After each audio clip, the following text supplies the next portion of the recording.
On Saturday, one of the harshest immigration laws in the country took effect in Ron DeSantis' Florida. The law makes it a second-degree felony for anyone to transport 5 or more undocumented people or a minor into the state. Mandates that any business with 25 or more employees use E-Verify to check each person's legal status, and also requires hospitals and medical providers that accept Medicaid to ask people for their immigration status. These extreme new measures are creating a state of confusion and fear for the nearly 800,000 undocumented people who live in Florida.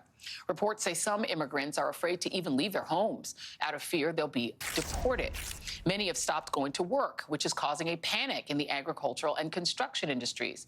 The Wall Street Journal reports that construction sites have lost a quarter to half of their workers, while others are choosing to leave the state altogether, like Romeo Lucas, who told the Wall Street Journal he moved to North Carolina because he was worried that he could become separated from his children, or that his wife's diabetes and her ability to access health care could jeopardize his family.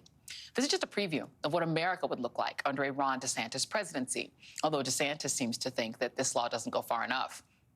In the plan he released last week on how he would handle the southern border, not only does he pointedly refer to immigration as an invasion that needs to be stopped, he also suggests using deadly force against anyone suspected of being a drug trafficker.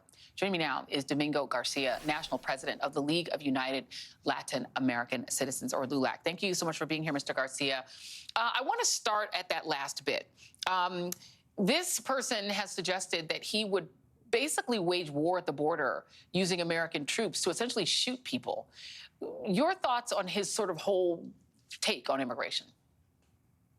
Well, you know, it would be almost DeSantis silly if he wasn't had the Main Street and the governor of Florida and have power. And what we've seen, he was in Eagle Pass, Texas, doing that little tour of the border. They found 4 bodies and an infant dead last week in that same part of Eagle Pass because they couldn't get across and they're being swept away. The fact of the matter, talking about shooting innocent men, women, and children who are fleeing communist countries, asking for assistance, the least among us, that is a pretty low standard, even by Trump politics that we've seen in America. And it's unfortunate that DeSantis is resorting to fear-mongering and immigrant bashing to try to win the presidency.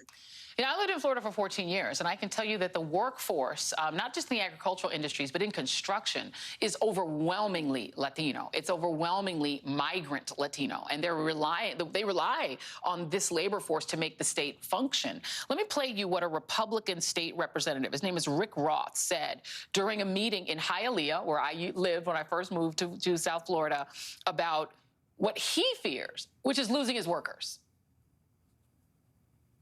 This bill is 100% supposed to scare you. Y la mala noticia es que este proyecto de ley 100% tiene el propósito de darles miedo. I'm a farmer, and the farmers are mad as hell. Yo soy un agricultor y los agricultores están bien bravos. We are losing employees.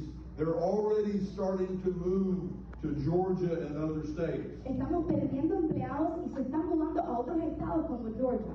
It's urgent that you talk to all your people and convince them that you have resources, state representatives, and other people that can explain the bill to you. I will note that we did ask Representative Roth for comment. He did not respond. But what do you make of this hypocrisy? Because he went on to say that Governor DeSantis is the greatest governor in the history of Florida and that Trump is the greatest president ever. He still stands by this bill. What do you make of the hypocrisy of begging workers to stay while voting for a law that's making them flee? When you use these immigrants as political piñatas to score points with the red meat given to the far right wing of the party, but you shoot yourself economically in the foot in Florida, because who's picking those Florida oranges? All the agriculture is done by immigrants. Who is working in those South Beach restaurants, hotels, loading those cruise ships? It's immigrants. And the fact of the matter is probably 25% of the workforce in Florida are immigrants, many undocumented, who are taken advantage of by employers, but nothing is being done about that. And I think the Florida economy is going to take a hit. And what he tried to do by doing the hypocrisy and saying, hey, we want you to work here, even though we're going to persecute you. We're going to ask for your papers if your child comes to the hospital. Think about that. That sounds like Nazi Germany, not the United States of America, even Florida in 2023. Yeah, there are lawsuits now. The legal advocates, including the Southern Poverty Law Center, the American Civil Liberties Union, ACLU of Florida, Americans for Immigrant Justice, and the American Immigration Council, they have announced they are going to file a federal lawsuit against this bill. The history, though, of legislation going to the Supreme Court is that when Arizona created this Papers, Please law, that went to the court.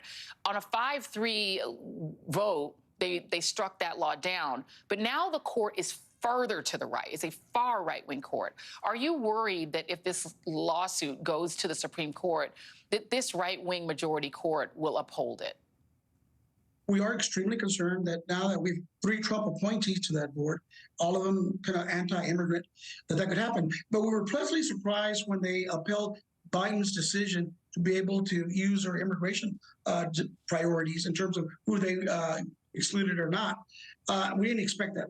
So maybe Roberts maybe shifted a little bit to the center when they realized that some of their policies are not popular with the U.S. population as a whole, especially with the U.S. business community, because I think that they understand this is going to hurt American business, because who's going to put the food on the table? Who's going to go to those meatpacking plants? Who's going to transport those trucks? It's immigrant labor.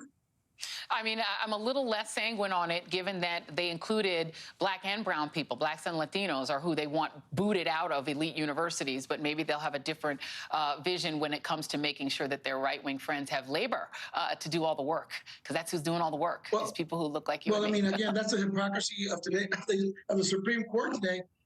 You know, it's almost like we're going back in time with this separate and unequal that 100%. had occurred in the past. You know, I mean, what we see in Brown versus Topeka, before that was Mendez versus Winchester, where said you can't separate Mexican Americans from white schools. And again, with the fact that we're talking about this, we're out of time. I'm so sorry to cut you off, but I am all in Chris Hayes' show, so I'm going to start. Domingo Garcia, thank you, sir. That is tonight.